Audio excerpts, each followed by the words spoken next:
Chito Miranda, inalmahan ang mga bumabatikos sa kanyang asawa na si Neri Naig Miranda. Sa gitna ng kontrobersiyang bumalot sa umano'y pagkakaresto ni Neri Naig, patuloy na inaabangan ng netizens ang pahayag ng mag-asawang Chito Miranda at Neri. Lumabas ang balita matapos banggitin ni OG Diaz ang umano'y impormasyon na kabilang si Neri sa listahan ng Most Wanted. Sa unay tahimik pa rin si Chito na walang direktang tugon ukol sa usapin. Sa halip nagbahagi siya ng bagong post sa kanyang social media na may larawan ng laruan ng kanilang anak. Ani Chito sa caption, gusto niya rin ang laruan ni Miggy. Hindi naman nakaligtas ang post nito sa ilang netizens na nagkomento tungkol sa balita kay Neri. Bagamat may mga nagtanong at naglabas ng opinyon, nananatiling walang pahayag mula kay Chito Neri tungkol sa usapin. Pero matapos ang pagkumpirma na inaresto nga si Neri Naig Miranda, ay pinagtanggol ng frontman ng parokya ni Edgar na si Chito Miranda ang kanyang asawa. Matapos itong arestuhin dahil sa umano'y estafa at paglabag sa Securities Regulation Code. Praying na ma-sort out na ang lahat ng ito. Kawawa naman yung asawa ko. Never nanloko si Neri at never siya nanlamang sa kapwa, sabi ni Chito Miranda sa isang mahabang post sa Facebook. Never siyang kumuha o nanghingi ng pera kahit kanino man. Alam ng lahat yan.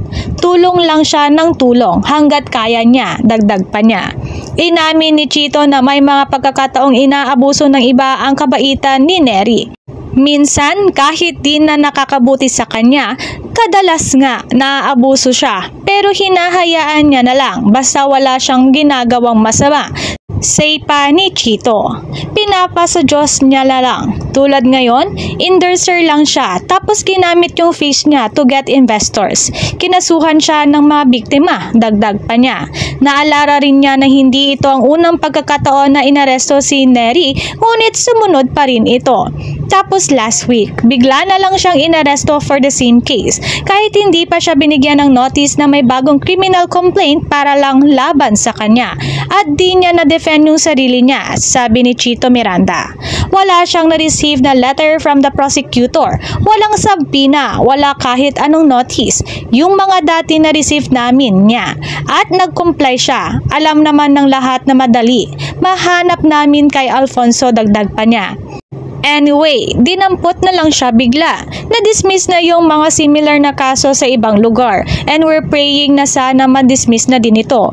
Wala siyang kinukuhang pera sa ibang tao. Lahat ng pera nila na kay Chanda, ang may-ari ng Dermacare. Tinatapos ang kanyang post na may mga larawan ng pagtulong ni Neri. Sinabi ni Chito, sobrang bait po ni Neri. As in sobra. Ito yung babaeng kinulong ninyo without bail habang nakalaya pa yung mga tunay na may kasalanan.